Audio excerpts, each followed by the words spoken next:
Well, good evening, everyone.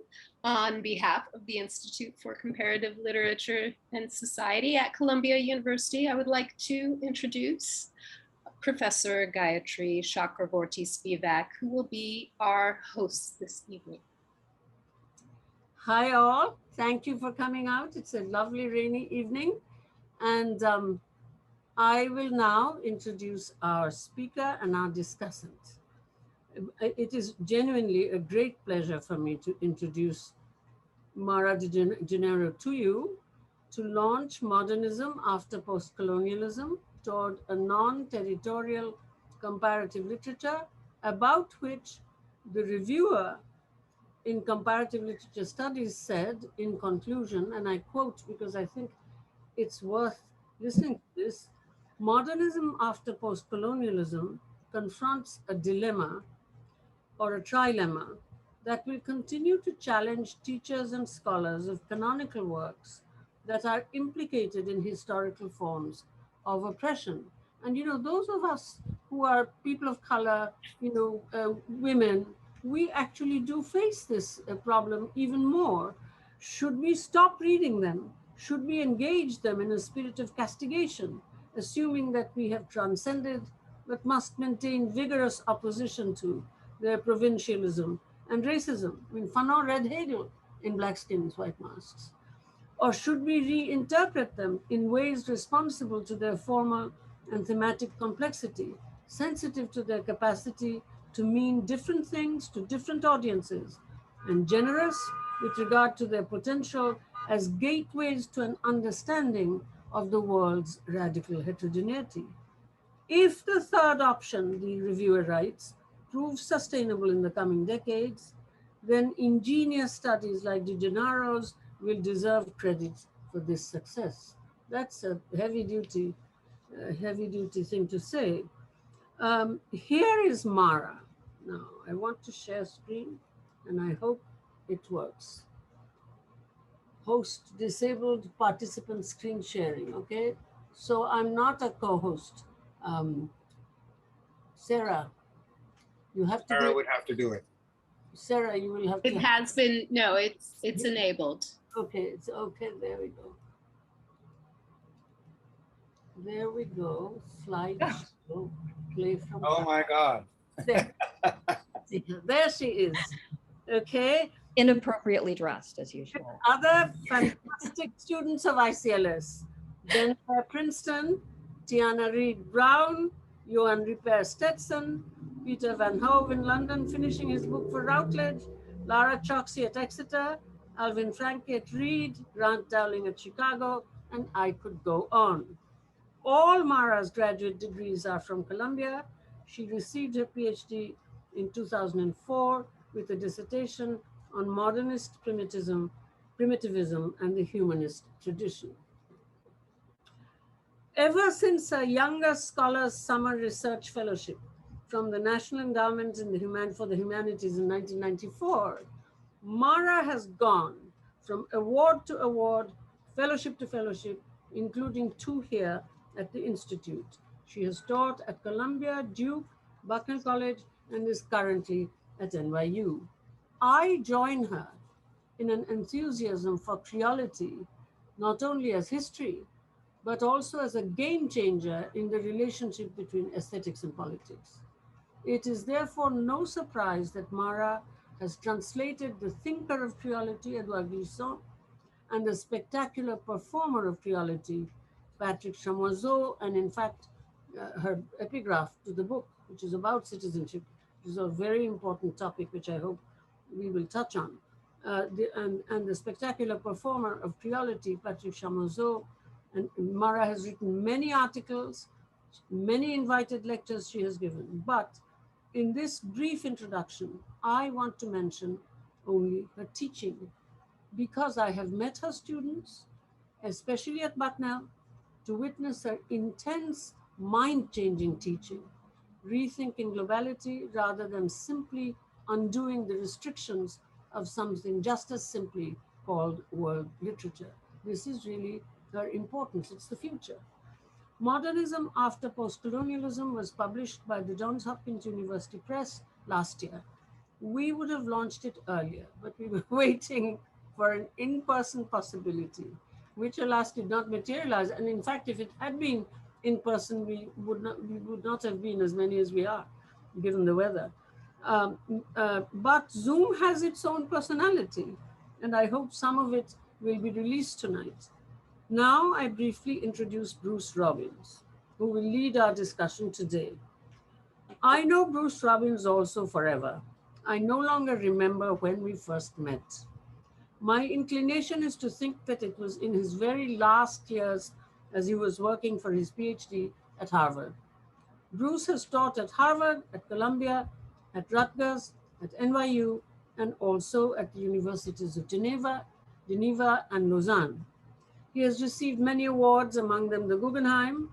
I want particularly to mention the Summer Study Scholarship from Telluride Association in 1966, because I was then a member of Telluride. I didn't meet Bruce, but I think it was a good decision to give him that push that finally brought him to become Old Dominion Foundation Professor in the Humanities at the Department of English here at Columbia, a chair that was held by our common friend, ally, and mentor, Edward W. Said, before he became University Professor in the Humanities. Bruce has written many seminal essays, but since today his task is secondary to Mara's, I will not go on to choose my favorites among them. I wrote Bruce when I requested his CV that he has written on so many different kinds of topics that it is hard for me to keep up with him, and I meant that remark. At the moment, I look forward to the forthcoming essay, What is Ethnic Studies For? Because I know I will learn something, if only to earn the right honorably to oppose. That's my relationship with Bruce, as indeed with David Damrosch. Um, I also recommend Why is Columbia Acting Like Walmart in the Columbia Spectator. That was a solid piece. He has directed many films. For me, the best remains Some of My Best Friends Are Zionists. He has given countless talks, some on panels where I also participated. He has written influential books and he continues to produce them, the last being The Beneficiary, a lesson in constructive autocritique.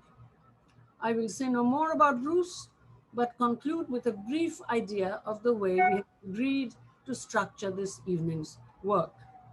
We will first hear Mara's prepared remarks entitled Anxious Mastery and the Forms It Takes, which is one of her chapter titles. 20 minutes plus. Then Bruce comments for, let us say, 10-15 minutes. Mara responds in 10-ish minutes. Then Bruce brings the discussion to a conclusion so Q&A can begin. We will acknowledge Q&A ourselves, recognize them. I hope to have a half-hour Q&A, and I certainly look forward to an enjoyable evening. I will let Mara and Bruce time themselves. I'm generally an iron lady doing timing constantly, but I don't think this is an occasion where I should do that. Let them time themselves, let them talk as they want to. We will finish at 8:30. Welcome, Mara. Will you start off with a few words about your brilliant book? Oh, thank you, Gayatri, for that wonderful introduction. I'm really moved by it, and I I just want to say it's a true honor to be here at in a forum hosted by ICLS, and to be joined by Gayatri and Bruce, who have both been in singular ways crucial in my professional and intellectual development. Gayatri, who, among many other things, I mean, it's clear from the book how important her writing is for my thinking. But as a teacher, when I was in graduate school, as a teacher, she introduced me to Caribbean literature, and which has gone on to be is so important and central for my thinking and writing and teaching. She introduced me to Césaire initially, and just transformed my way of thinking about primitivism. At the time, it was primitivism, which, as she said, I wrote my dissertation on under her guidance, under her mentorship. But you know, that is one of many ways that her teaching changed me. And Bruce, who has been such a supportive interlocutor for years, especially since I left Columbia. He arrived at Columbia a little bit too late to be on my committee, but he came to be a friend and interlocutor through conferences. And you know, one of the things that he did was read this book. It turned out, I learned later, as an external reviewer. And that just ended up being absolutely crucial for me, because he made a whole series of brilliant suggestions and that helped me make the book better. And he wrote a beautiful blurb for the book. So these are just a few things, but I'm very grateful to both of them and thrilled to be here with them and with everyone who is kind enough to attend. So thank you. I'm just gonna deliver these remarks from the screen, and I did time this at 20 minutes. It came in at 20 minutes. Hopefully I will achieve that again. The Martinican novelist and theorist of créolité, Patrick Chamoiseau, wrote recently in his book, Migrant Brothers, any one of us can, in the wake of a fire, a tornado, a tectonic fury, a job loss, be forced to leave home and ask for asylum. In light of this, he writes, the poets declare that never again will anyone on this planet have to set foot on a foreign land. Every land will be native to all, nor will anyone remain in the margins of citizenship, every citizenship conferring its graces on all. I used this passage as a part of the book's epigraph because his designation of poets as the particular champions of a globally inclusive, non-territorial hospitality seemed to me to participate in a still ongoing transnationalist literary project dating back to the early 20th century, in which otherwise disparate writers have sought to create, through poetic experimentation, a special language through which to overcome entrenched divides of one sort or another, and to convey an otherwise incommunicable experience, aspiration, or ideal. This transnationalist literary project is the subject of my book, Modernism After Postcolonialism, Toward a Non-Territorial Comparative Literature. And crucial to the book is a focus on the centrality of productively difficult, unresolved, often irresolvable comparative forms to 20th century literary depictions of encounters with cultural and sexual difference. Variously but repeatedly, these innovative forms of comparison compete with speakers' habitually contrastive and hierarchizing assertions, and hint at unrecognized and not yet existing relations obscured by preconceived boundaries around selves and others. Poetics in this context works to interrupt and challenge habituated ways of thinking, in part by calling attention to its own internal contradictions and impasses. I would like to begin by reading a brief selection from the opening of my fourth and final chapter, which I picked partly in recognition of the earthquake last month in Haiti, as well as ongoing reports about Haitian migrants being repelled at the US border. Here's how chapter 4 opens. Within a month of the January 12, 2010 earthquake that left much of southern Haiti in ruins, Edwige Danticot returned to her native Port-au-Prince to find, amid homes and public buildings collapsed, piles of human remains freshly pulled from the rubble and appearing outside the city's general hospital to be stuck together in 2 large balls.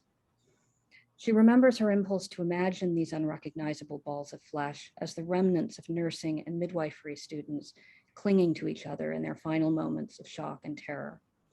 But her friend John, a resident artist, explained otherwise. These are all body parts, he said, legs and arms that were pulled out of the rubble and placed on the side of the road, where they dried further and melded together. Danticot recounts this return to Haiti, her first since the earthquake, in an essay she calls Our Guernica, where interlaced images of a devastated landscape and the Haiti that came before are superimposed, briefly but significantly, on 2 other sites of communal devastation, a destroyed Hiroshima and the Basque town of Guernica, bombed in 1937 by Nazi Germany in support of Franco's nationalist campaign against the Spanish Republican government. She knows these sites through the visual arts. The destroyed Hiroshima she remembers is from an unspecified film she has seen, leaving us to compile the sources of our own mental images of Hiroshima, while the Guernica she contemplates with John is the one many of us know best. Misty-eyed, he whispers, like Picasso and Guernica after the Spanish Civil War, we will have our Guernica, or thousands of them, I concur. Coming to terms with an earthquake's aftermath by comparing it to wartime sites of catastrophic violence against civilians is, in a sense, not unlike imagining the prior compassion of living bodies now reduced to inanimate flesh. It directs us elsewhere, to another place and time, in the face of an overwhelming image of trauma in the present.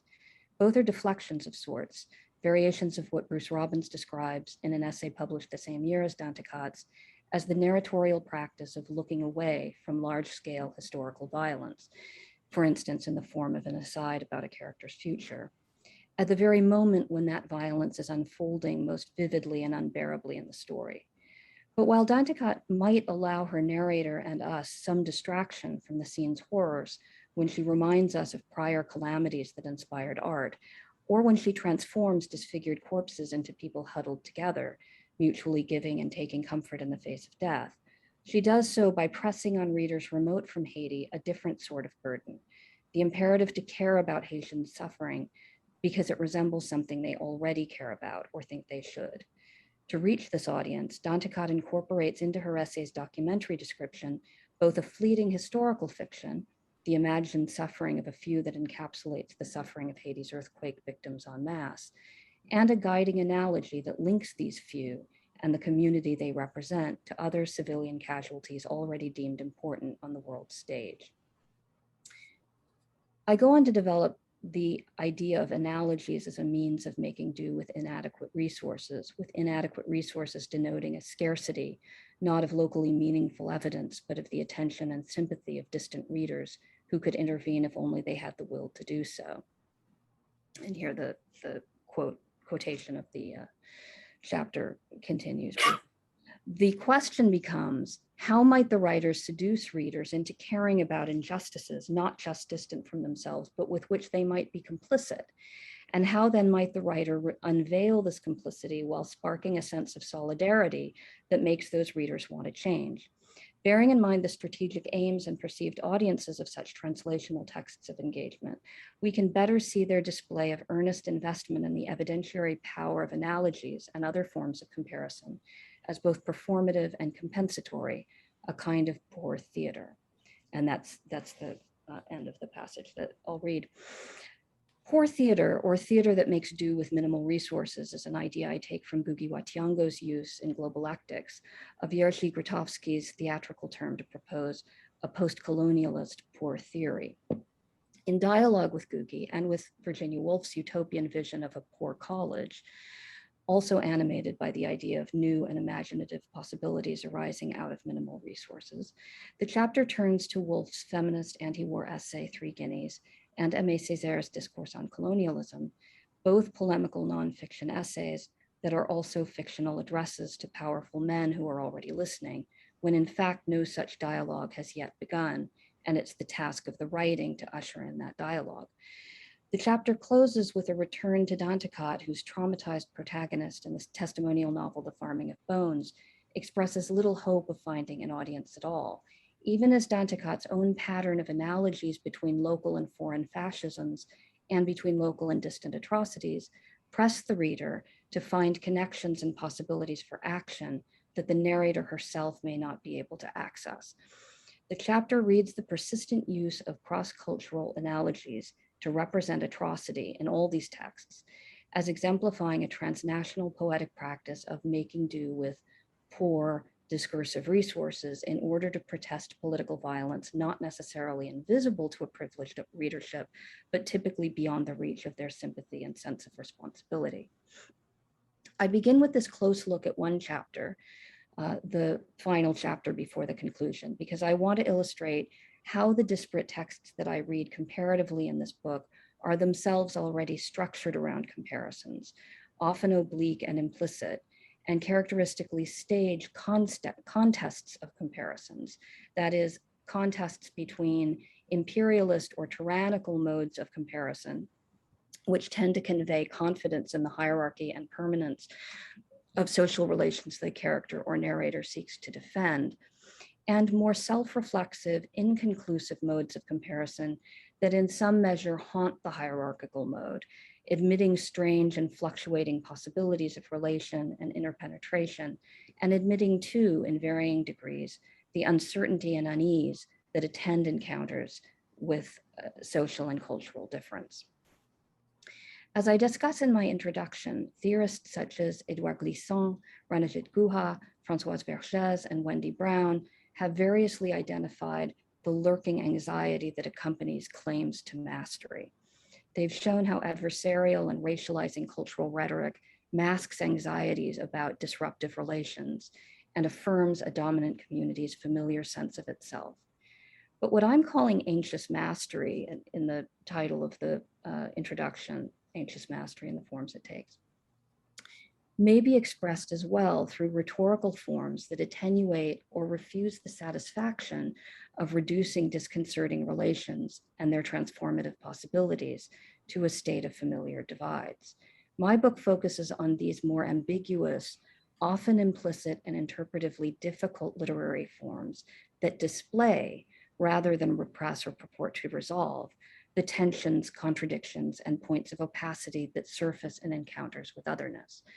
Often these forms signify through implication rather than assertion to convey what a speaker cannot say because it is unsayable in the familiar circumscribed world of ideas and values that the speaker knows and perhaps wishes, at least ambivalently, to preserve.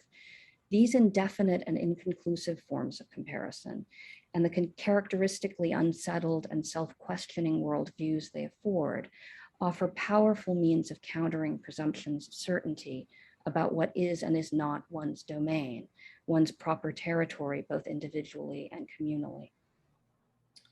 The book's focus is principally on writers in imperial, expatriate, and diasporic contexts who respond to newly expansive and insecure senses of community through literary forms of comparison that undermine territorialist justifications of social division and cultural hierarchy. The book offers a theory and critical analysis of oblique, indefinite, and self-reflexive forms of cultural comparison, from the beginnings of transatlantic modernist literary experiments to postcolonial and creolist theoretical innovations in our present.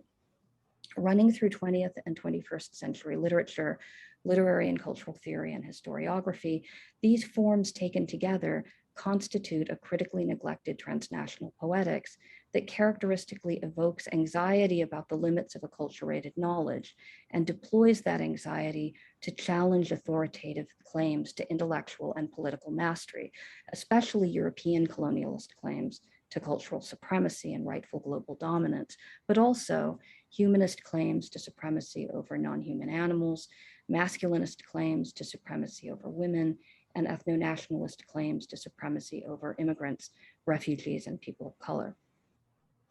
The book's chapters are organized around pairings of early and late 20th century novels, poems, and essays by Gertrude Stein and J.M. Coetzee, T.S. Eliot and M.A. Césaire, E.M. Forster and Patrick Chamoiseau, and Virginia Woolf and Edwidge Danticat, with additional prose by Césaire, C.L.R. James, Edouard Glissant, Derek Walcott, Milan Kundera, and Ngugi wa Thiong'o, also figuring significantly in the framing of these pairings. Read together, these texts suggest a turn, often subtle and more conflicted in earlier Atlantic modernist texts, while more overt and decisive in later diasporic and postcolonial texts, away from hierarchizing cultural comparisons and toward comparative practices marked by questioning of one's home ground, one that admits rather than represses the anxiety that comes of a waning sense of mastery. By admitting this anxiety, these texts can set in motion an imaginative process of overcoming the very structures and expectations of dominance that generate an anxious mastery in the first place, if they are not too readily translated into more easily assimilated assertions and narratives, which I argue they often are. The comparative readings in the chapters point to a broadly and dynamically intercultural context of literary influence, of which authors may not even be aware. My comparisons, therefore, do not grow out of any text's direct reference to another or out of any evidence that one text directly influenced another. What matter to this study are convergent modes of representing encounters with alternate worldviews, modes whose convergence suggests affinities born of imperial legacies of stratification.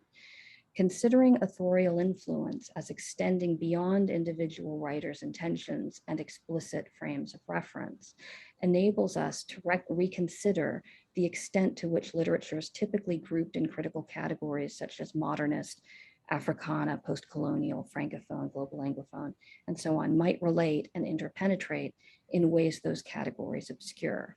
This book proposes that comparative diasporic and especially Black Francophone representational priorities intersect productively with those of Anglo-Atlantic modernist texts that foreground themes of cultural encounter and domination.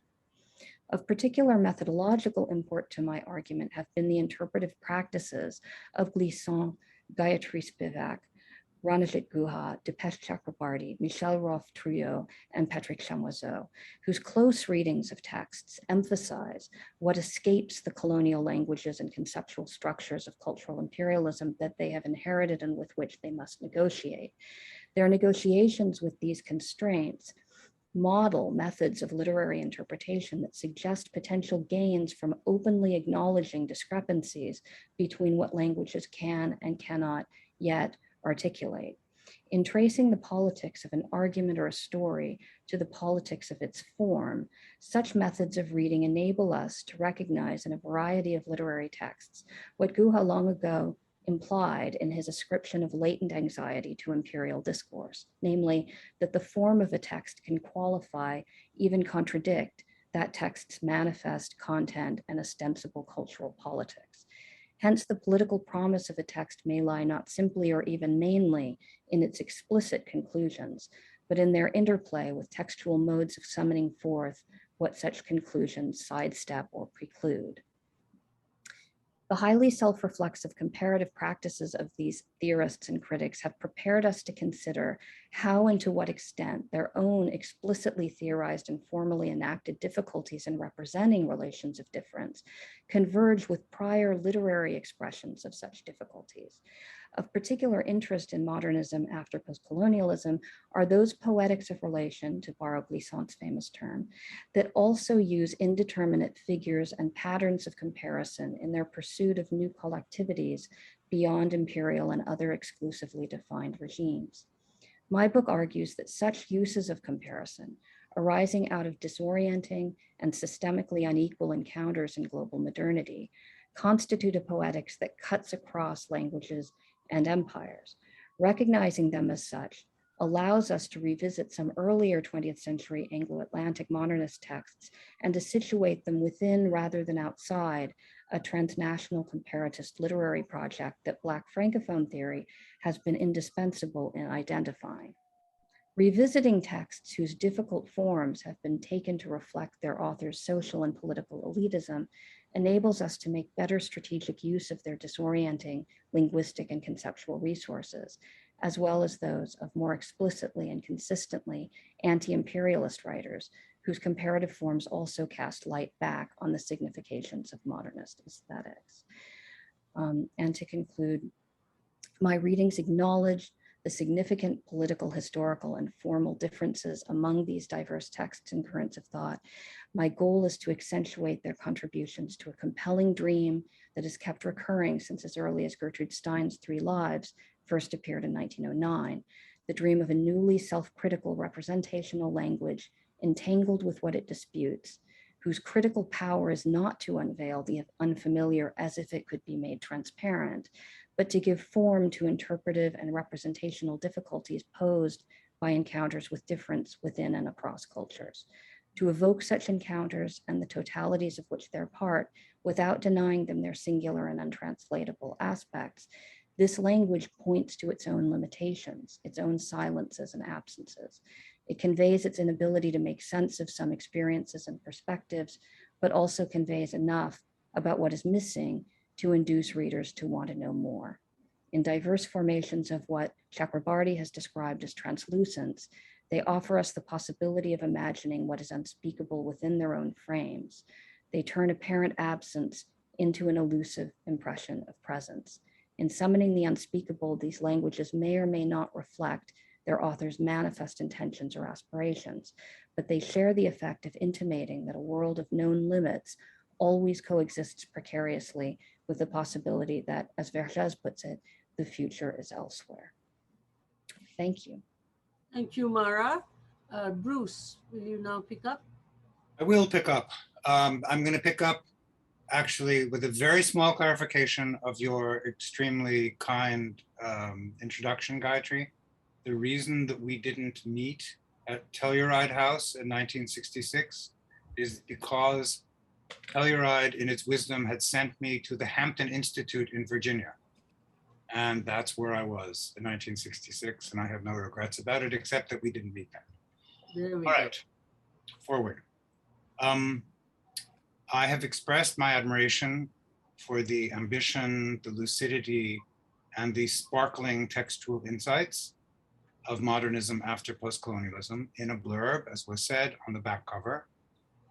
I don't mind repeating myself. I don't mind filling in parts of the blurb that the publishers didn't use, but I think I prefer to spend my time this evening talking less about the book's insights into its ingeniously paired texts, and more about its general ambition, really its methodological ambition. That there is an unusual ambition here, I think is obvious in the book's structure, which is 3 long chapters pairing canonical European modernists with a younger generation of Caribbean writers, not necessarily influenced by the older writers. And these chapters follow a first chapter that features the even more unlikely pairing of Gertrude Stein's Melanchthon with J.M. Coetzee's Disgrace. In a sense, these pairings are only evidence of Mara's commitment to comparison, which is highlighted in the subtitle toward a non-territorial comparative literature. But I think it's worth saying that that commitment really is a commitment. The comparative in comparative literature may sound innocent enough, but here it entails, for example, less than full-throated approval for an insistence on the singular, the incommensurable, and the untranslatable, value terms which, as you know, are dangerous to cross in these parts. To someone more attuned to English departments like me, most of which don't have the comparative add-on that Columbia's English department has, it's also a reminder of a fundamental institutional difference. In national literature departments, hiring still largely happens on the principle of coverage, meaning primarily coverage by place and period, less so by genre. In comparative literature departments, where the resources for coverage are not available, even if the will to provide coverage is available, priority goes instead to inventiveness, the inventing of interesting and valuable ways of connecting literary works to each other, often across national borders, but also less visibly across period borders, which I think are even better policed. I won't go so far as to say that things being the way they are, this is the kind of book that's designed to make its author unemployable. Obviously, Mara has anything but unemployable, but I would prefer to think, on the contrary, that it gestures towards a kind of thinking that will come to guide employment more and more in a future in which hopefully there will be much more employment, and in which originality of juxtapositions across space and time will be more highly valued by employers in national literature departments as well, assuming those departments survive at all. But for the moment, the distance that Mara puts between the texts paired has to count as both a mark of her originality and as an act of defiance. The idea that this is not just a particularly original exercise in comparison, but an act of defiance, let's call it a piece of polemic, is conveyed by that other term in the subtitle, non-territorial. I understand territorial. Mara is here to correct me if she thinks I'm wrong, in other words, territorial, what this book is trying not to be, as a loose equivalent of contextual, where contextual ties the text down in temporal as well as territorial terms. Contextual criticism is perceived by some as a kind of tyranny that must be resisted on principle. I'm thinking, for example, of the argument of Joseph North, late of Columbia, who finds it politically reactionary. You will perhaps want to ask reactionary as compared to what? Please do ask. There's much to be said in favor of contextual criticism. Contextual criticism is not just old-fashioned historical criticism, which has always been with us. I would argue that historically speaking, it is a more specific thing and a more political thing, that it is one result of the movements of the 1960s, the so-called liberation movements or new social movements, which were pushing back against the false universality of aesthetic judgment as they encountered it. Whatever else you think about it, it's also worth emphasizing that knowledge of context came to serve as a form of expertise seen as capable of legitimating academic criticism in a wider and more diverse public sphere.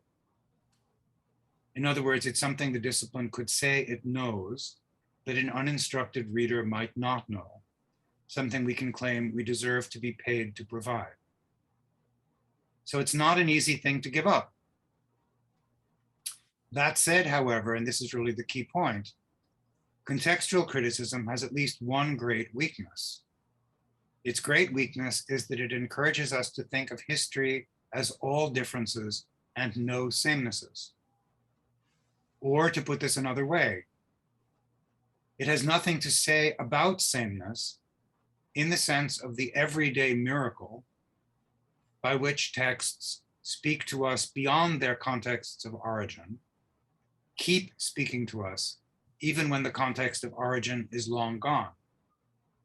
It has nothing to say about the special kind of power that certain texts continue to be able to exert through very different contexts. As I understand it, that's what Mara is trying to get at in speaking in her conclusion about beauty. One of the book's accomplishments, as I see it, is speaking about beauty not impressionistically, but with the same high seriousness that we associate with the best contextual criticism. I confess that I am not a big fan of either the term mastery or the term anxiety. And putting those terms together so that mastery is qualified by anxiety and therefore undercut does not solve my problem. My problem, I think, is that mastery is not or is no longer a key illusion that needs to be punctured, whether in authors or in critics. I could be wrong. Again, we're here to have a discussion, but it seems to me that these days critical common sense is ready to agree in advance that no one possesses mastery and everyone is anxious. However noxious somebody's politics may be, that doesn't mean they sleep like a baby at night. I also have some skepticism about describing the kind of mastery we don't want as statist. Among other things, that epithet seems badly timed. During a pandemic, you will have noticed we have one, a pandemic which has so often seen the state fail to perform the basic function of protecting the population against threats from which individuals are helpless to protect themselves, a pandemic in which hundreds of thousands of people have arguably died as a result of the right's anti-state propaganda and its long-term program of weakening state agencies, it cannot be a good idea, from my perspective, to fling around the word statist as if it were a self-evident put down. On the contrary, this seems like a good time for the left to think a bit more dialectically about its attitude to the mastery and authority, however open to abuse, that are delegated to state institutions like the FDA or the CDC. If I had to guess, however, I would guess that the phrase anxious mastery, the title of the introduction, emerged from an earlier conception of this project. and that the title of the conclusion, The Beauty of a Trembling World, more accurately stands for where the project ultimately arrived. At any rate, it's the bold evocation of beauty at the end of the book that seems to me where its true methodological ambition is located. Beauty went out of fashion in the 70s and 80s as a part of the hegemonic structure that context was meant to overthrow. As the 60s generation started to become members of the faculty, beauty came to seem another site of a false universality, a powerful universality that permitted a mainly white and male faculty to speak literature's supposedly eternal truth without asking the opinion of anyone who was not white and not male, and who might have wanted to say that their not whiteness or not maleness was relevant to the interpretation of the text under discussion. To much of my generation, much of the time, that much seemed, perhaps also seems, self-evident. We were not going to talk about beauty. What was less evident was the ways in which, like beauty, our own protest was also formulated in universal terms. And not just our protest, but our everyday thinking, even when that thinking was being mobilized against universality, as for example, psychoanalysis was and post-structuralist philosophy was. There was a commitment to universality in much of the feminist movement, and I think in almost all of the anti-colonial and anti-war movements.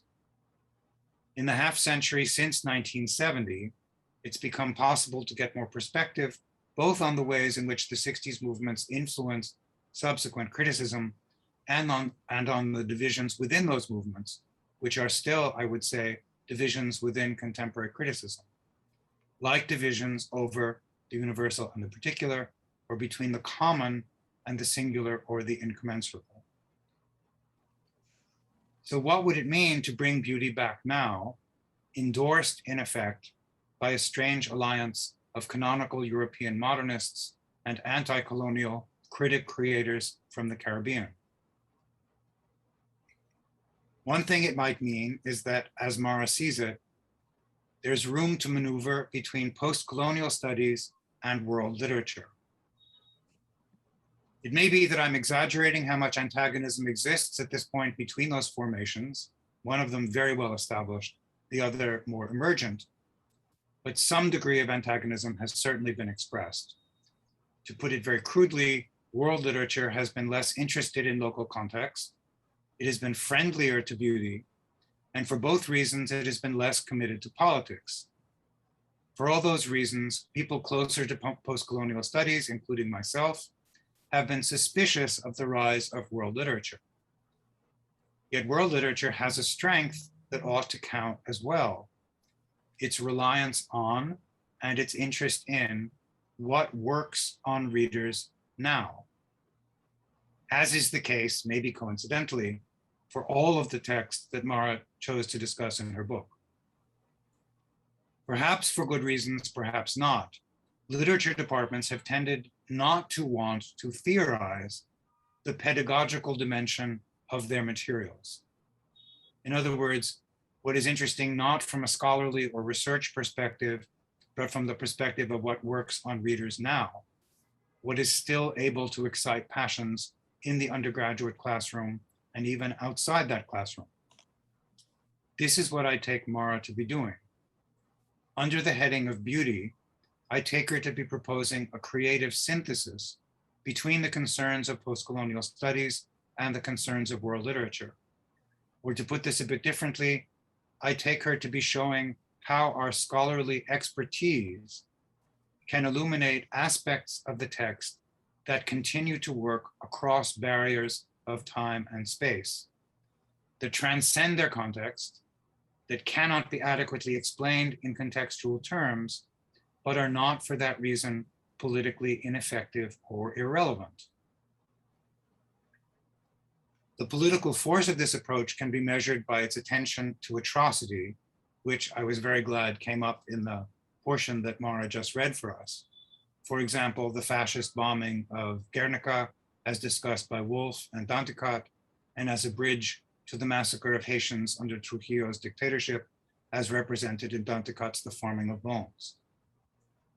I note that more than one modernist, trying to divest herself of modernism's privileged modernity and perform a non-Eurocentric modernist criticism, does so by whitewashing the atrocities out of history, especially atrocities that cannot be attributed to Europeans.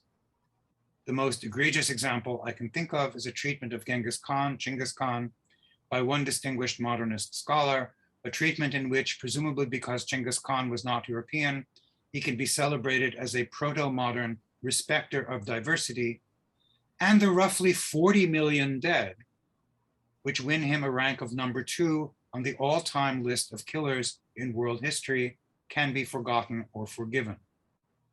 You do not have to be a moral universalist to feel convinced, as I am, that there is a problem with any version of world literature that leaves out those world historical piles of corpses. To take beauty as a transcultural constant, linking Virginia Woolf and Edouard Glissant, ought not to appear audacious. After all, history is not composed only of differences. It is also composed of samenesses. Beauty need not lay claim to the absolutism of the universal. It can content itself with referencing certain things that are held in common. What is held in common ought to be, even has to be, something we can find a way to be intellectually serious about, as serious as historical criticism claims to be, even if it is serious about the transhistorical. Okay, that was not really a response, but if I can take another minute or two, Gayatri, I know you're not doing a very tight timekeeping. I do have a couple of questions, none of them really very pressing, that Mara might or might not feel like addressing. One is about the Caribbean, with its very strong tradition, sort of anti-identitarian tradition, which fits so snugly into the case against identity as context or context as identity. The Caribbean is a very special example of the larger category of non-Europe. So Mara, is this cherry picking your non-Europeans? Would this argument work as well if it attached itself to another non-European place or time? Another question, I guess this is my last, is about beauty and walls. In the conclusion, Mara treats beauty as the opposite of walls or walling in and walling off, as at the US-Mexico border. I can see how this politicizes beauty, and I can see that politicizing beauty is going to be a tricky and necessary part of the argument. But does this opposition work? I'm no expert, for example, on architecture, but it seems to me that there is beauty that inheres in certain walls, and there is a beauty that is produced by walls, by the way in which they enclose space. I understand the evil that is done by walls at the Mexican border, around Gaza, in any number of places you're probably thinking of. And yet, this is probably something that always has to be said to the admirers of Harta Negri. There are also forms of evil that are produced by free flows, like the free flow of financial capital. In other words, enclosure is not a political no-no, ought not to be, and it's also not the opposite of beauty. I'm not sure you can get all the way to a useful politics by setting these metaphors off against each other. Okay, that's it. Thank you, Bruce. Now, Mara, I hope you will want to say a few things in response to what was, after all, a response ending in specific questions. Yes, thank you. That was just really wonderful. So stimulating, Bruce, as you always are. Let me, I guess, start with the second question, which also bears on some of your earlier remarks on beauty. I don't mean to say that there's only one beauty, Okay, I mean, I'm tracing in the conclusion, and I think this is also elsewhere in the book, but I make this explicit in the conclusion. What I'm taking as instructive for comparatists specifically, but also, everyone who interprets things, which would be everyone, is Glissant's, both Glissant's notion of beauty and Woolf's, which I see as really aligned with it in this important way. But if I could just read the quotation that really inspired I'm just making sure that this is what it is, that really inspired that title. Yeah, here it is. So this is my translation. So against what he calls territorial intolerance and plunder in the name of the unique root, Glissant writes, the wanderer, who is no longer the traveler, the discoverer, or the conqueror, seeks to know the totality of the world and already knows he will never accomplish this. And in this, he knows the threatened beauty of the world resides. And then I write, in this passage from Poetics of Relation, Glissant conjoins an aspiration to imagine the totality of the world's relations with a recognition of its impossibility and a committed resistance to defining totality in any way that would obscure the diversity and dynamism of that totality, right? So this relates to something that I keep coming back to throughout the book, which is the idea that no one speaker, no one narrator, no one who makes assertions in these texts or throughout these texts, no one can do it alone. They are repeatedly, their assertions, their positive assertions are repeatedly undercut by other, I argue, by these innovative comparative forms of which they're a part. And I made my selections of texts in response to what I saw as a series of patterns of comparisons that I found especially gripping. But that's not to say that there is one, that this is the only beauty that can be, and that it is necessarily that wall building, whether literal or figurative, is necessarily opposed to all forms of beauty. It's just, this is the kind of beauty that interests me, what Glissant formulates so I think productively there, and what Woolf too, I mean, Woolf and Glissant both recurrently use this phrase, beauty of the world. I mean, Glissant in French and Woolf in English. And so I was interested in the way that they tend to use this phrase. I mean, Woolf uses it, she doesn't, spell it out the way he does there, although that's a particularly difficult passage.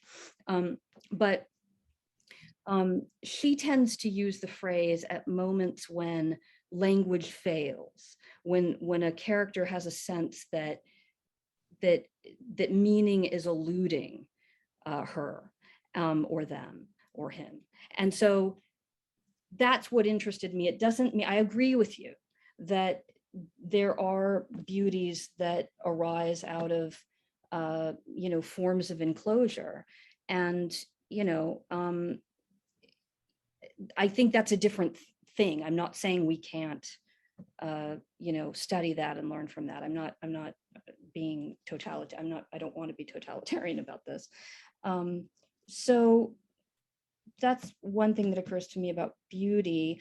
Your question about the Caribbean, that's a great challenge. And honestly, when I started teaching post-colonial studies, I found, when I started teaching, because I was the kind of all-purpose post-colonial specialist, and really in my graduate studies, I had focused on European modernism and transatlantic modernism. So I kind of became more and more this teacher and a scholar of post-colonial studies during that period. And in some ways, that's how this book came about, because they were I was always putting them into relation and comparison. But it's true that I experimented with teaching various texts, and they really, some of them were really hard for me to teach. A lot of African texts were just, I really felt dissatisfied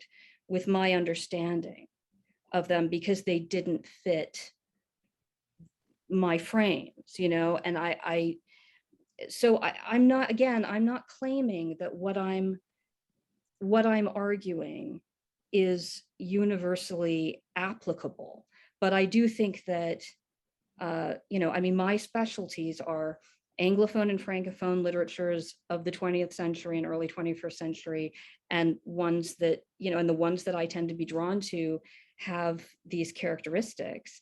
And that's true of theorists too, you know, that I mean, that they tend, as I mentioned, you know, that Gayatri and Chakravorty and you know, and Glissant, you know, they're all really working with these opacities and difficulties of language that we're always coming up against, and then you see what they do with it, and that's what's so exciting. So yes, they're absolutely, in a way, I am cherry picking, but it's what I have, it's what I know. You know, I don't claim to know everything at all. Well, do you mind if I jump in, because I suddenly see a connection to the other stuff that I was saying. Yeah. So, I mean, it seems to me that one of the differences between us is that you are very, very serious about your areas of expertise in a way, and you make me feel a bit irresponsible, because a lot of what I do does not depend on the kind of expertise that you clearly have, and that you allow in a way to delimit the things you write about and the connections you make.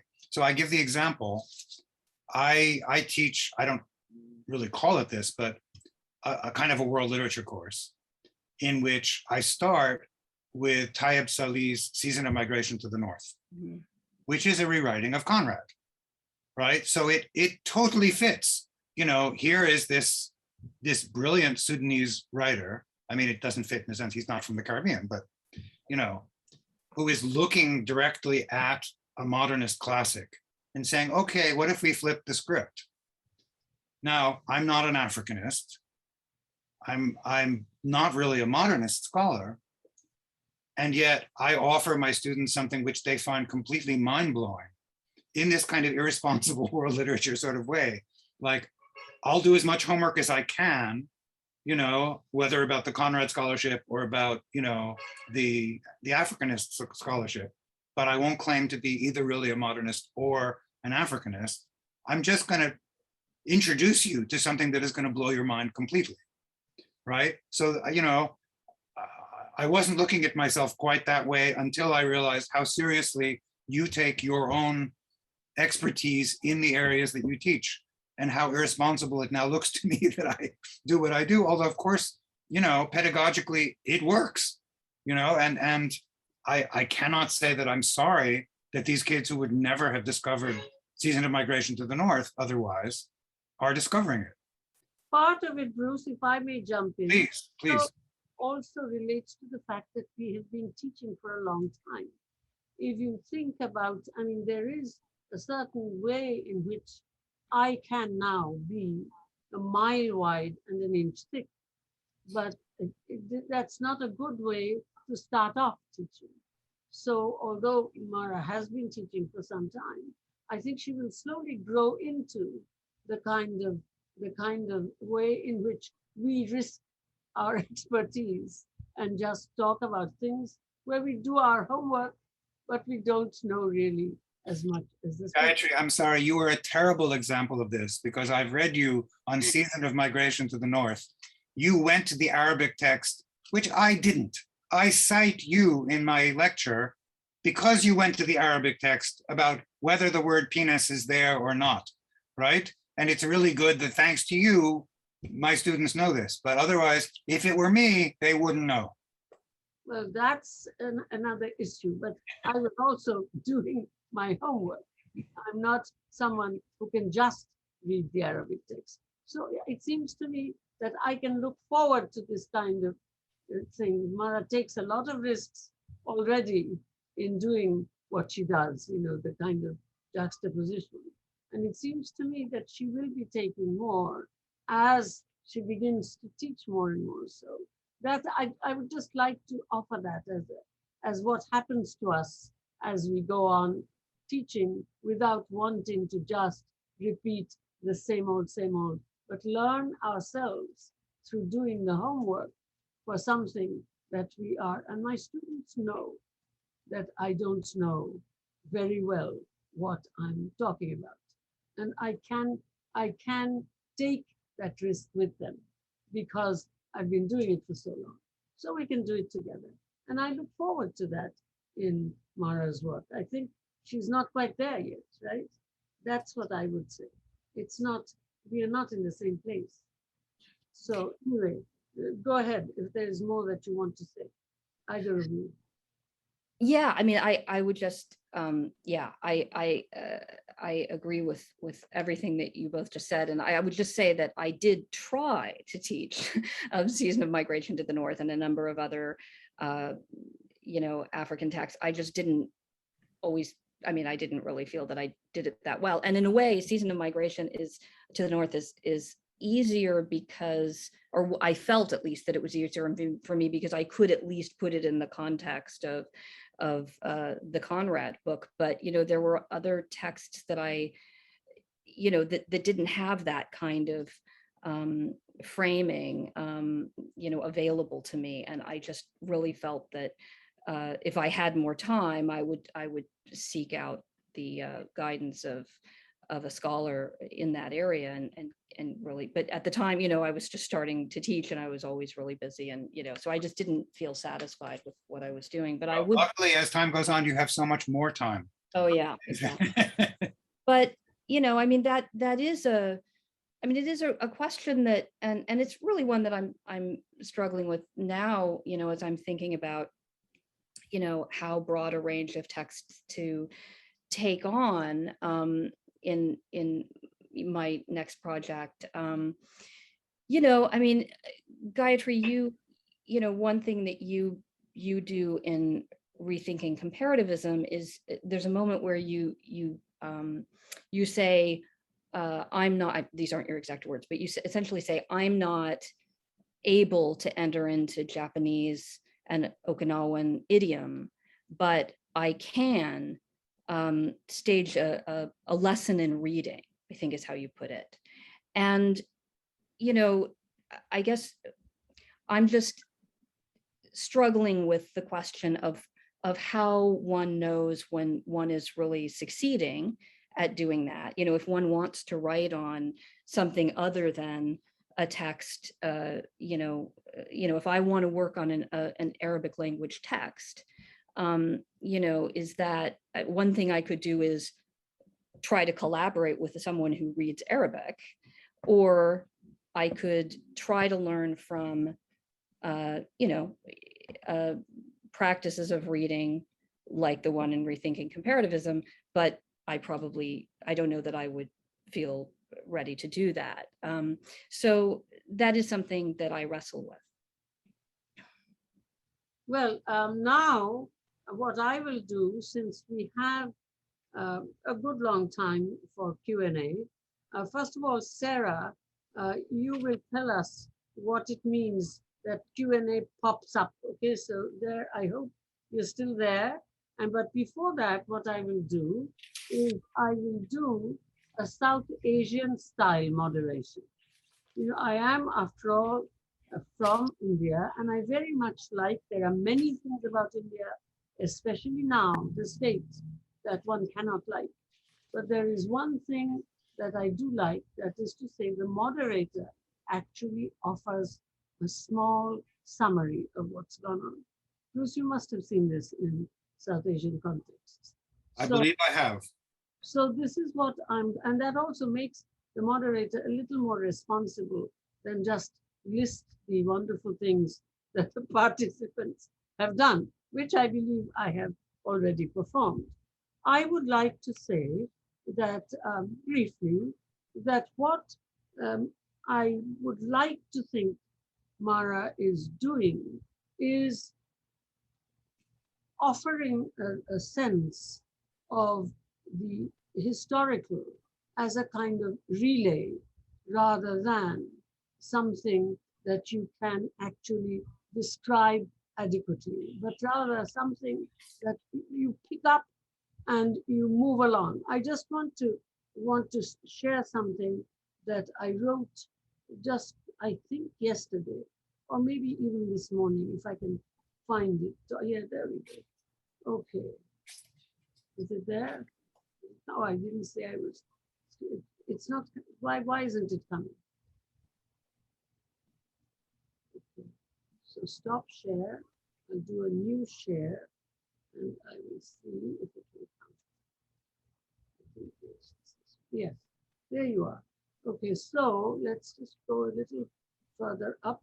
I'm talking about the fact that there's a lot about Islam in Du Bois's collection, and most people who actually talk about Du Bois in terms of an Islamic position, they simply say that they can learn from Du Bois double consciousness because they are in a double consciousness situation.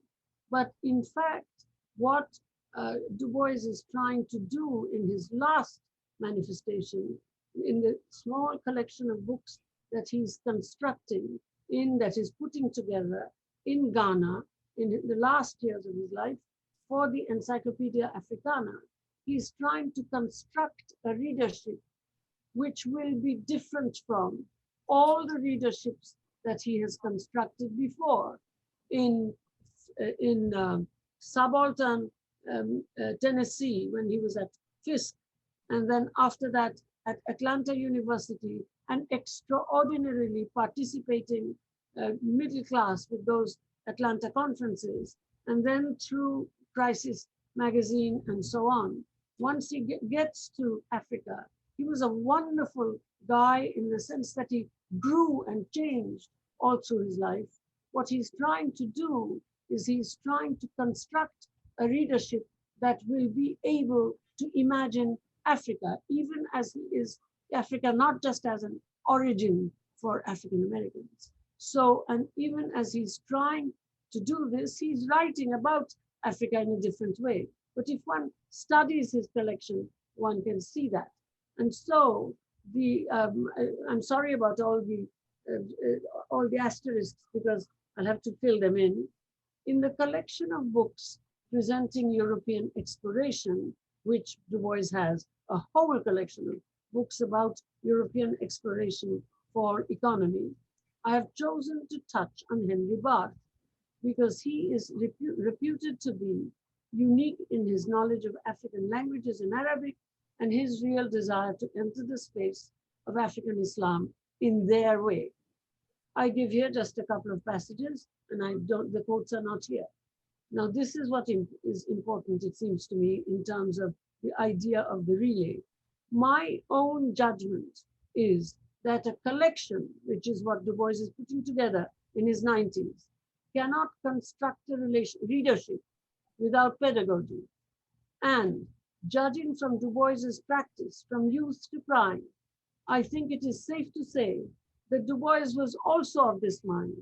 He was doing his best, preparing us for a relay, writing in the propaganda, which is what he said he began to write in the mode of, once he realized that the knuckles of a man who had been lynched the night before were on show as he was going toward the post office, were on show in a window in a shop.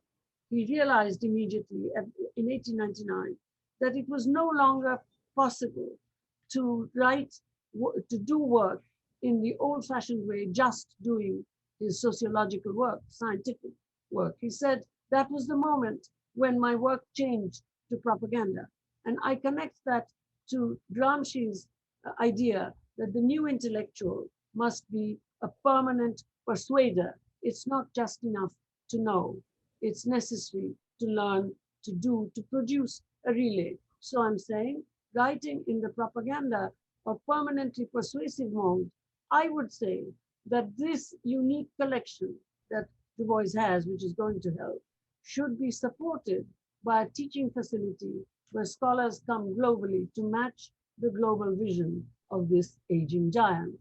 So this idea that I'm getting more and more from from working with Du Bois is that we should think of our task as a relay rather than just simply acknowledging the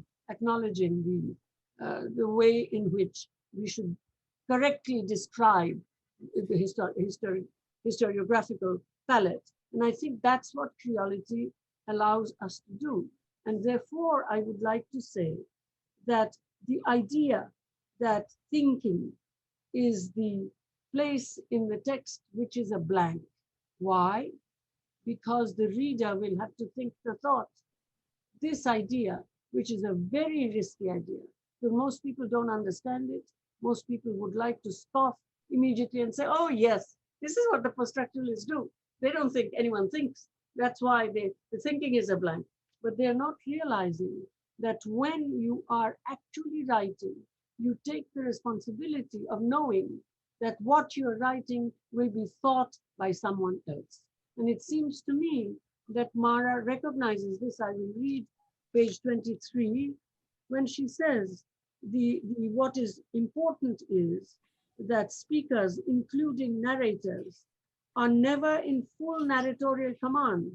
They require others. See, that's the idea of reading or history as relay. It's transactional. Someone else is going to read it. They require others, both manifest and marginalized, to supplement. Ritu Birla used to call me Miss Supplement, so I'm very sorry to bring in the idea of supplementarity again.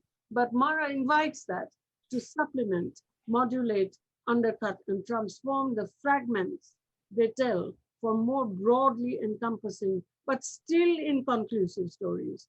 And why is it still inconclusive of collectivity and creolizing relations to emerge? Because it must always be inconclusive.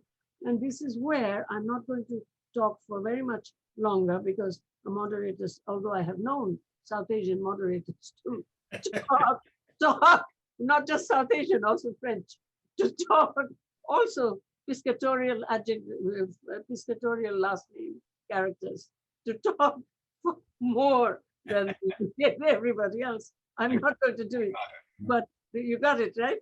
So therefore, I will say that this idea of pushing, supplementing, and Mara gives the explanation of supplementing, which so I don't have to do it, that nothing is a totality. So this is the idea of history as a relay, transactional, of creolization, which is what Mara and I certainly share. And it seems to me that this is the imaginative notion of history, because this is what the metaphor does, make connections between implausible things. And the less plausible, the better, because that's the power of the metaphor. So to an extent, the method is taken from the imagination. This is not, I'm not saying that the other should not exist. The other should exist. But if we want to really claim the humanities, it seems to me that this idea of history and the historical and the function of our role within history is to locate and push the relay and work for others who will take the relay further. This is something that is, for me, powerful. And therefore, just two things, and I'm gone. The question that you asked, Bruce, should we not take this, expand this before colonialism? This is, to me, incredibly important, because as a person who takes historical responsibility for history, I find that for us to put everything at the door, for us, I'm saying specific, us, to put everything at the door of colonialism and point fingers is, in fact, to not acknowledge what Mara says right at the beginning, complicity, to not to acknowledge that it wasn't, that colonialism quite often succeeded because, as very recently, the airport in Bangalore, the World Bank offered better terms than the bloody moneylenders. So therefore, this is a shameful thing. But to an extent, this horrifying fact about also folks feeling that there was something in colonialism that they liked, this you find in every colonial situation. You want not to acknowledge this. So that this collaborative way in which the power systems that operated before colonialism to an extent decided. Why do I say this?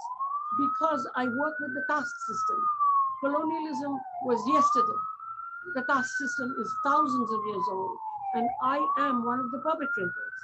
So that to an extent, in order to understand what a relay should really be, we have to stop thinking that they were bad, we are good because they colonized us. That is a superficial position, and we decolonize every day by learning this language and that language. We don't do it that way. It's a more difficult situation. So I would like to think that this approach can be in fact taken before colonialism into the structures of corruption and power and strength that we have had before before the colonial. And so therefore I would propose that anxious mastery for me is, like you, I don't particularly like that phrase, but it's not beauty either. I think of it more practically as learning from mistakes. Anxious mastery, you learn, that's a positive thing. You know, the idea, I really do learn, I'm not just describing. I have no idea whether Surya came in or not. If he's listening to this, then he could give you evidence of how many mistakes I made and how those mistakes teach me that the next time would be different, but I will never learn completely. To be able to acknowledge this as a positive thing is much better to my mind than mastery. You know what I mean? And there is of course fear, hesitation, making mistakes, and there is anxiety. But I think that's not what is the more important part of trying to learn from making mistakes. So there's much more than I could say. The only thing that I have two things I have problems with are also the statist business. I'm not going to say anything about it. Maybe it'll get picked up. And also the subaltern as a guiding figure of possibility through difference. I really have a problem with understanding the subaltern in that way. I agree with Mara that many people have thought that the subaltern is radical alterity in my work. That's because they've stopped with Can the Subaltern Speak and not recognized that that was a beginning and not an end. And even there, it's not radical alterity. They're real people. Subaltern groups are not generalizable, but they're not radical alterity. Radical alterity cannot be accessed just by describing the subaltern position. But those two I'm not going to pick up. So this is by way of my South Asian moderators, neither too short nor I hope too long summary. And now Sarah is going to show us how questions pop up. One has popped up. One has popped up. Okay, so what is it? This is a thing from Raji Saini. Now, Bruce, do you want to take this? I'm very interested in Professor Robbins' comments on the problem of anti-statism, or cryptically, a more questioning allegiance to civil society and the left in general. I'm wondering if the emphasis on form in tonight's discussion helps us to think of the state as an ambiguous or ambivalent claim rather than an object set against a subject. A claim more specifically that is interior even to those who oppose it, often in bad faith, and to those who are drawn to it as an idea and as a delimited space, even in the midst of being brutalized by it. I'm thinking here of the US southern border, but there are examples everywhere. A claim as interior form available to literary reading from below. This question lodged between form and object is indebted to Professor Spivak, reading Gramsci on the state. Well, maybe Professor Spivak should, as the source of a reading of Gramsci on the state, say something about this? I don't know. I think maybe we might structure the answer. It's a very good question, by the way. Thank you, Raji. But I think we might structure the answer by Mara repeating her objection to the state, so that we relate to that and not just to Raji. And then, you know, why don't you let me close with the reading of Gramsci? Okay, I mean, I have things to say about that, but maybe Mara, you want to say something first? Just a little repetition of your objection, your use of the statist idea as something objectionable.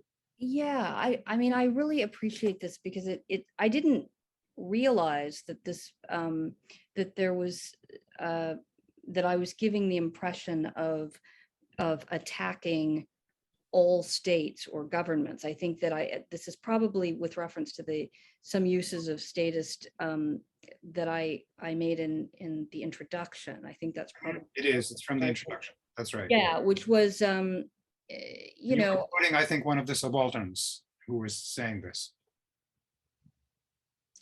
Yeah, I mean,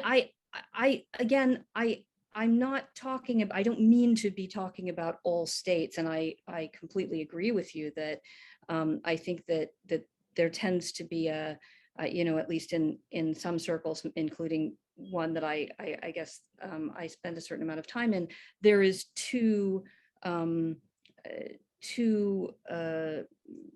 overarching skepticism of you know, government as a source of oppression, you know. So I didn't mean to suggest that I meant all states. I think that I saw myself as using statist in a particular context in which you know, either a nation or an empire was being you know, was being conceived by someone, by a character or a speaker, as you know, a kind of site of exclusion, site of privilege and exclusion. But I didn't mean to say that like all state. I wasn't trying to take an anti-statist position, although I could see also how that could be assumed from my choice of epigraph, this Chamoiseau epigraph. But really, I picked that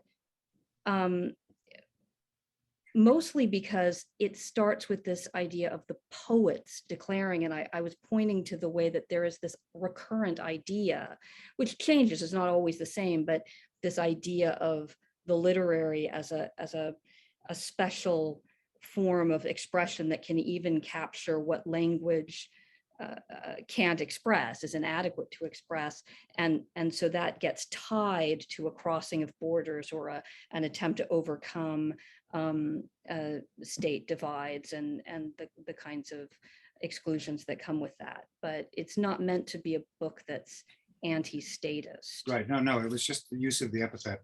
Yeah. So I'll just say in self-defense quickly, maybe I was thinking too much about the particular context of a pandemic, and many of us have been thinking about the context of the pandemic lately for whatever reason.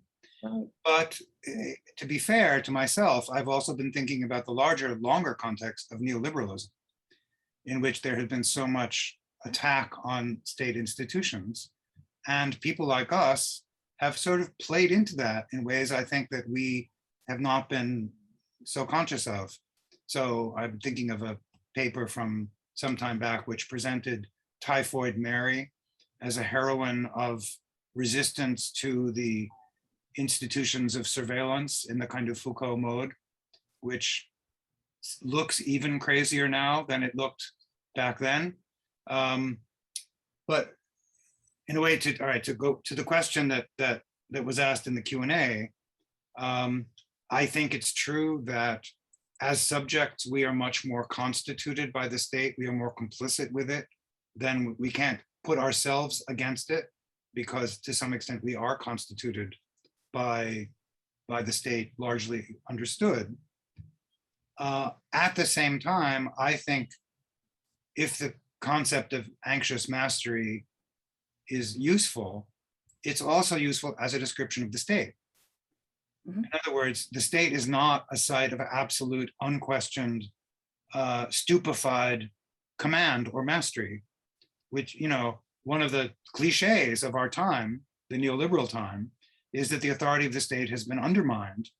I mean, I'm not a fan of it, but I'm also not a fan of neoliberal capital, right? Which means that, you know, we don't want to allocate mastery to the state as if it had all the authority and we were fighting it, because there are other people who are fighting it and we don't like them either, right? So it's a little harder to figure out exactly politically where we stand here than anxious mastery makes it seem. Okay, I'll pick up there. I like the epigraph, Mara. And I think what Chamoiseau is trying to talk about is something that we all have, as I would like to talk a little bit about Husserl, but I don't think I really can. We have as the horizon structure of the global state, as it were. It's not going to happen. One of the reasons is the world's wealth of languages, but nonetheless, we can dream of it. So he's saying that every citizenship confers on all its graces, caring for the world's diversity. I want to tell two stories here.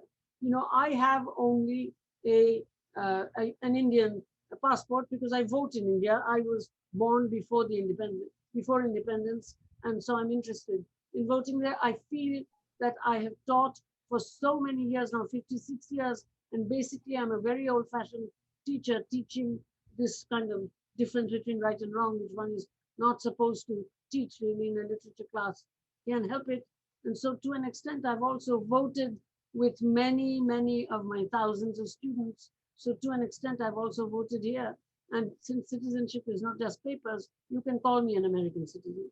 So to an extent, the idea is, though, I have only an Indian passport. My mother, because she was looking after my brother's children and so on, my mother, when she came, took a US citizenship. She was very aware that being a citizen meant she had to do something. So rather than just stay at home and cook South Asian dishes, she didn't particularly like cooking either. She actually gave, in her 70s and 80s, more than 10,000 hours of voluntary labor for post-traumatic stress syndrome of Vietnam War veterans. She felt that that's what she should do as a citizen, responsibility. But at any rate, she and I would travel together, okay? And so I was the one who was invited to give lectures here and there. I'm paying her ticket, I'm taking her, but she, with her American passport, boop, she goes. And for me, they're looking at my face. They're looking at the passport. They're looking at my face. They're looking at the passport. Do you speak English? Yes. Do you have any relatives in this country? And I say, yes, sir. She's sitting right there. You know, so this, I mean, I'm laughing. What can I do? You know, so therefore, this idea. Yesterday, Mamadou Diouf and I were having a conversation. Mamadou says, you know, Gayatri, the thing that happened, we were talking about the state in the 60s, when all of this development stuff really caught on, the decision was made that Africa cannot think. So all that we were given is medicine and water, and which are wonderful things, but never any acknowledgement that we could think. My friend and brother, really, Mamadou Diouf, Senegalese historian. And I said, yes, you're right. And of course, Africa has always been treated differently from India in terms of the British colonial system. And so what did they do to us? They didn't say that you can't think. They said, you've got to manage global capital. Your role is managerial of global capital. It's not, and ours was 91, the Bombay Stock Exchange became international, and the state lost its power of redistribution or constitutional. So the state was shamed into by the international civil society folks, who were more and more with the corporatists outside in the funding machine. And so we had, and this is not just my idea, this is also the idea of other leftist thinkers in India, the state became a managerial state. So to an extent, we have to deal with the state because it's, and what Chamoiseau is trying to talk about is where the citizenship rights and responsibilities will be the same all over the world. It won't be, but we have to think about it. So it's one of those relay thoughts that will never happen, but we move toward that. So, therefore, one is a Rosa Luxemburg style social democrat. The state is both a weapon and it can become a poisonous thing. So that the fact is states compete, and the fact is that it is by state, state by state, that all the measurements, all the indices are state by state. So anyone who says that the world is not run state by state, it has to have a reality check. Capital moves, but states are this way, and therefore global capital, the ideology invites ethnic groups to identify and decolonize, spinning their wheels in air. So therefore, in that kind of a situation, we have to think of the state as indeed, and I'm going to be very simple here, because in order to talk about Gramsci carefully, I need, like everybody else, the text in front of me. So I'll say something very simple. That in Gramsci, like most other things, since he never had the chance to actually write his book, he died in jail. But as he was studying, he's studying to write a book, right? Those are the notebooks. And in the notebooks, everything is proposed as both a medicine and a poison. And what the citizen has to learn is how to use it so that the dosage will be more medicinal than poisonous. And so to an extent, I say that we have no weapon but the state. So therefore, we need to know how to connect with people in the state who are also, there are such people. I could tell you their names and the ones that one connects with.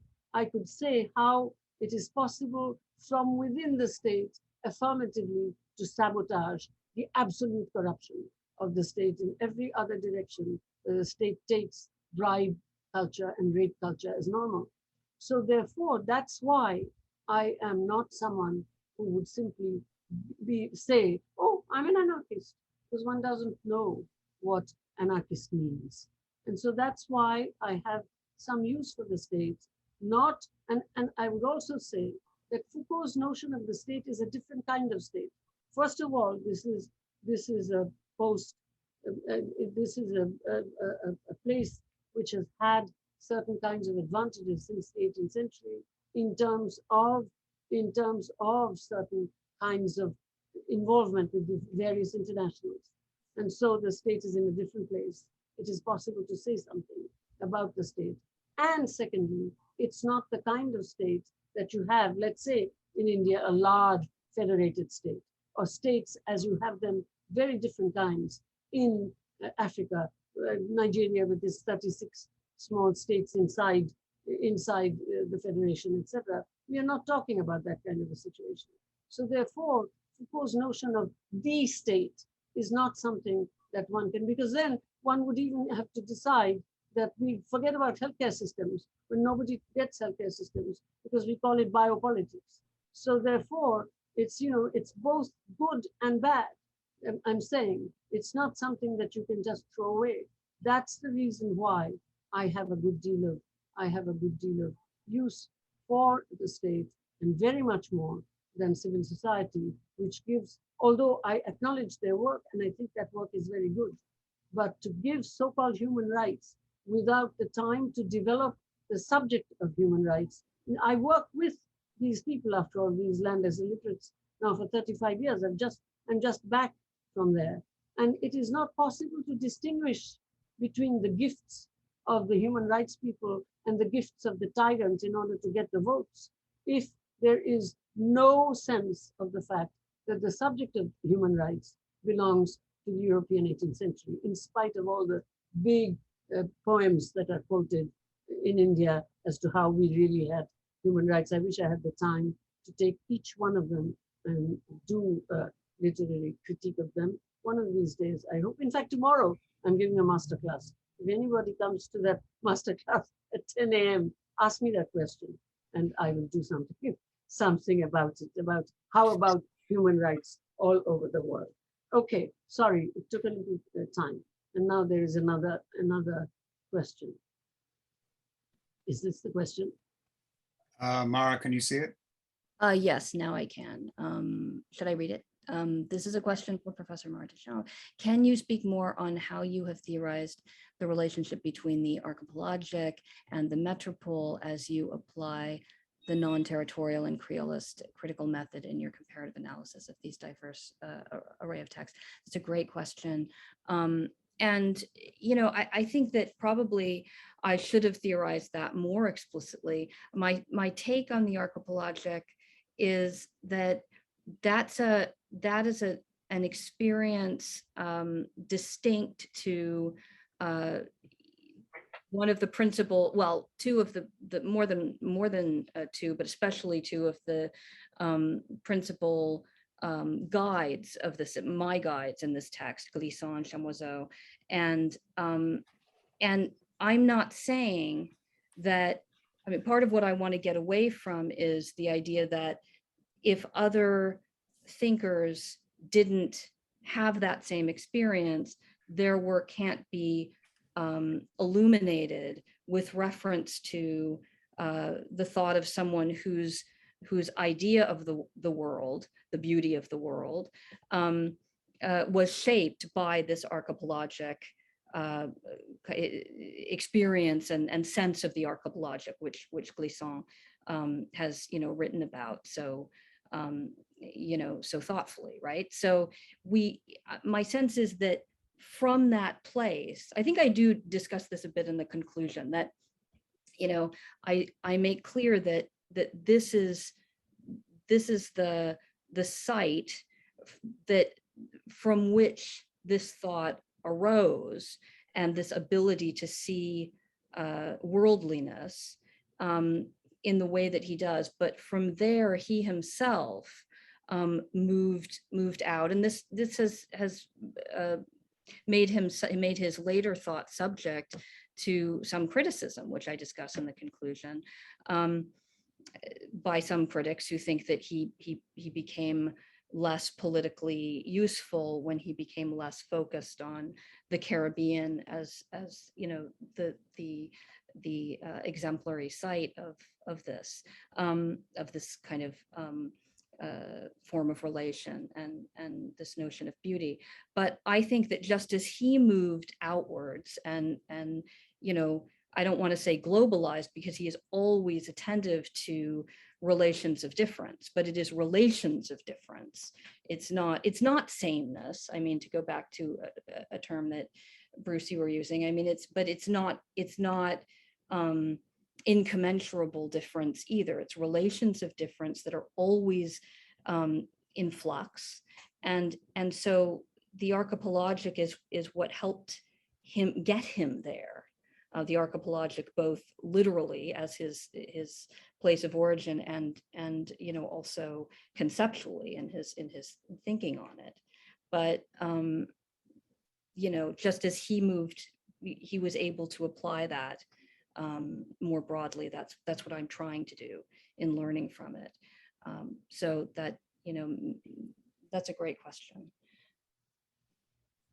I also wanted to say, in response to Gayatri's reference to the line, the subaltern, where I say the subaltern is a guiding figure of possibility. I have to look back and see exactly where I put that, but my memory is that that's in the page 40 chapter, right? It's chapter 1. Page 43, I think. Let me put on my glasses. Yeah, it's chapter 1. Okay, so yeah. So let me just clarify 41. Yeah, so this is where I've been discussing. Let me just sort of say that as with the state, my references to the state, and I clearly wasn't clear enough about any of these things, but I don't mean to be saying that in an absolute or universal way. I mean to be saying this with reference to what these two texts seem to be asking us to consider in their portrayal of women and also, I mean, there are a number of figures who are kind of positioned as figures of possibility, even though they're not, and perhaps because they're not speaking, they're not making sense of things in a way that proves, in Laurie's case, who's the one who's always thinking and reflecting, as well as the doctor in Melanchthon. So there are these two male figures in these texts. We're always rationalizing and making sense of things, but they end up, that actually ends up having really repressive and destructive consequences. So I'm saying in these texts, this seems to be something that is being suggested, but it's in their position as being in contrast to these repressively assertive and rationalizing men. So I didn't mean to say that in a general sense, the book was promoting this idea, because indeed most of the thinkers that, well, all of the thinkers that and writers that I'm holding up as people who are guides in imagining possibility are not themselves subaltern, and indeed subaltern is no published writer is a subaltern. Sorry. I'm sorry, what? No published writer is a subaltern. Yeah, right. So I mean, it's not that nobody, I mean, being a subaltern is not what anyone wants to be. So it's not that I'm promoting that as a something that is a figure of possibility in a kind of general sense, you see. Subaltern also makes sense of things. It's not like the subaltern is incapable of making sense of things. Right. But let me just say that this is it's very important point, the kind of conclusive sentence when I was saying page 43, you're talking about métissage. This is where Francophone discourse on métissage and our own critical attempt as reading for the métis converge and may productively collaborate with Anglophone transnational comparativisms that recognize the subaltern as a guiding figure of possibility through difference. So okay, yeah, no, that is. It's a kind of a definition, conclusive kind of sentence. Yeah. I'm sure it doesn't apply to everything in the book, but one can use the word. So I don't belong to the language police. One can use the word subaltern in any way they want to. After all, it's a military term, and in translation from the Italian, it's also sometimes translated subordinate. So there's nothing holy about the word subaltern. But Gramsci's definition, which I use, is small social groups or social groups on the fringes of history, so that when the historical is calculated, their input cannot come in because we don't have the ability to acknowledge that these are universalizations. They do universalize. It's not everybody universalizes their own. It depends on how the universalization takes place. I mean, it's the let's see. Yeah. Wait a minute. I'll just there we go.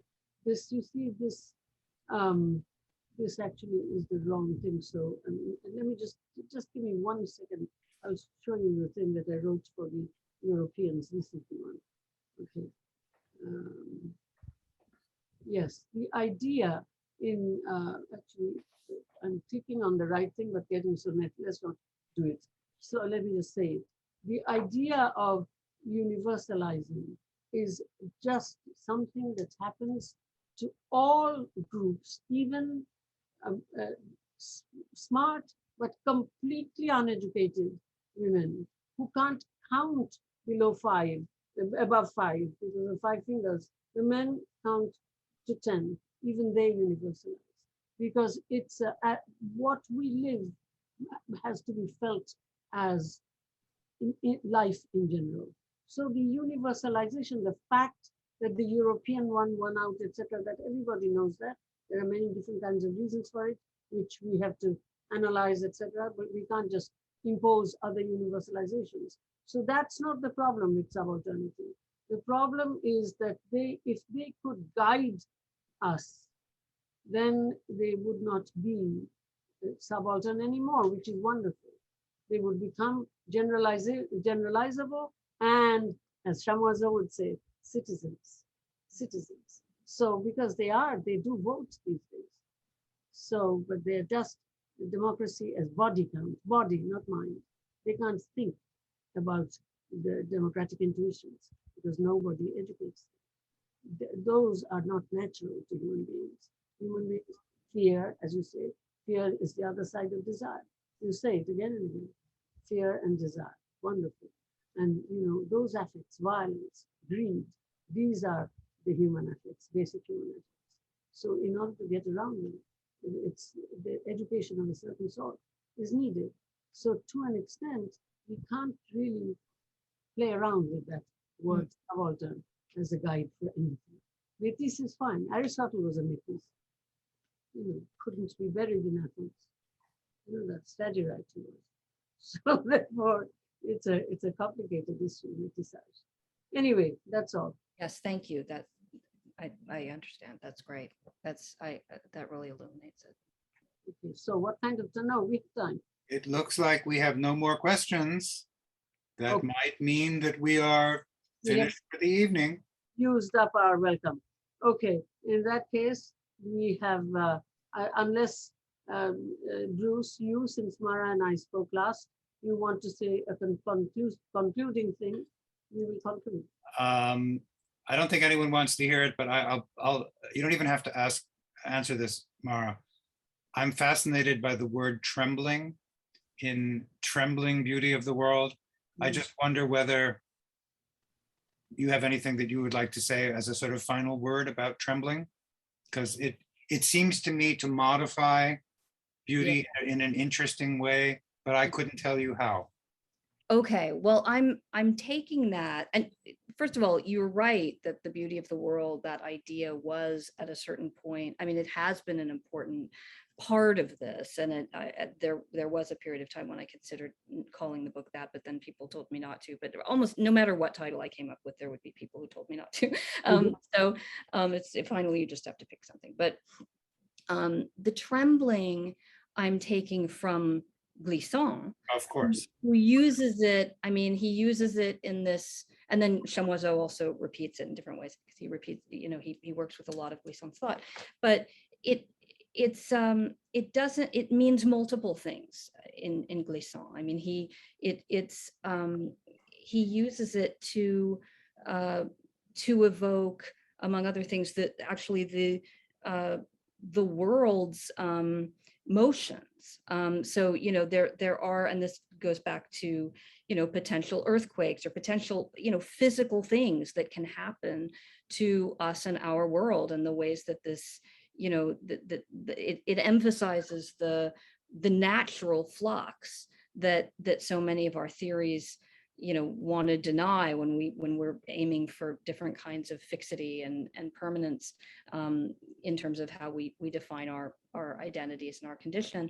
And then I like it, he also because he's always or so often working through ideas of not being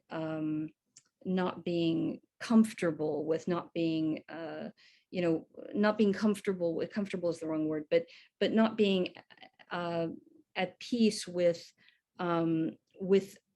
his thought as he has articulated it, that he's always, that as Chamoiseau says about him, this is a good phrase, he holds on to the density of expression.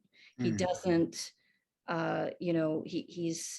he's in fact, the anxious mastery came from it's a kind of not literal translation of a phrase that Chamoiseau uses about him in his book on Glissant, Césaire, and Peirce. He says essentially careful mastery is really would be the kind of literal phrase, and he's contrasting. I ended up not sort of getting all into this in the book because he's contrasting him with Peirce and St. John Peirce and or St. John Peirce and Césaire at that moment. And it raised a lot of other questions, but he holds on to the density of expression.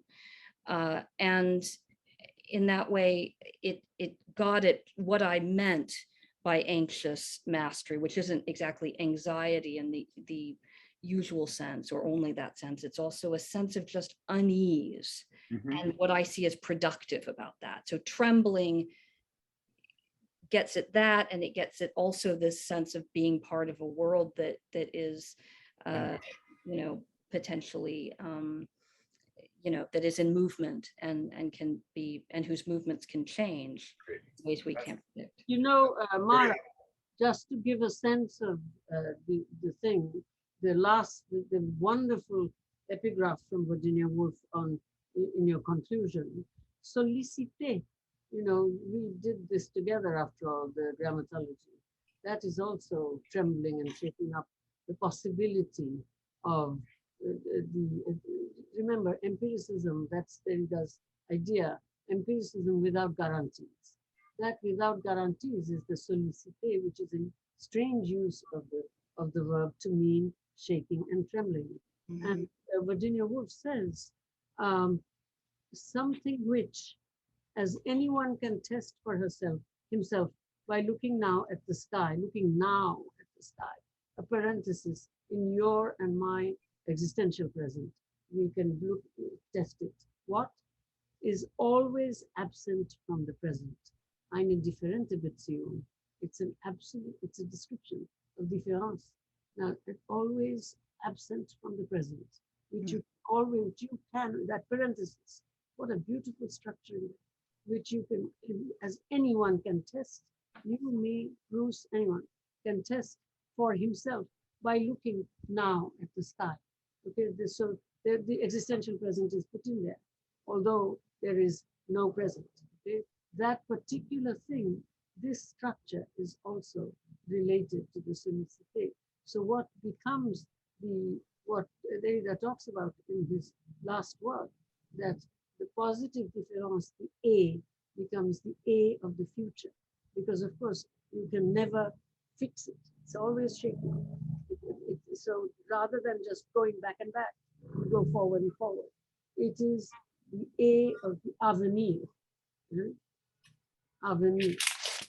So therefore, that particular gesture is also behind. I mean, these French people, and I can't say anything now because we must go. And Sarah gave the link for your book, which I lost. So I'll unmute her. But I must say this whole thing about sollicité, etc. This is behind all the creolization stuff as well. There's a whole lot of stuff to discuss, which I hope we will one of these days. But the trembling is also that, and that thing, that turning around of difference to avenir, to come. That A, it's something that's in the Virginia Woolf piece. Sarah, do you want to? Can I unmute you, Sarah? Are you there? She's there. Yes, I'm here. Give us the link for Mara's book. Yes, it should be up there. Do you see it in the chat? I think I saw. Oh, I lost it. I clicked. Oh yes, I see it. Thank you. But I can send it again. does everyone see it? The chat is confined to just panelists. No, it's to everyone. So can you see everyone? Yes. Okay. I can't see it, so therefore I'm just wondering if everyone can see it. Okay, so that is the link for the book. We certainly hope you will all get the book. You must have understood from our discussion that this is not a book to be ignored. Okay, so we wish you happy reading, and I thank Sarah for running us so well. I thank Mara for running us in another way so well, and I thank Bruce for participating so wonderfully. I now go back to my pastime.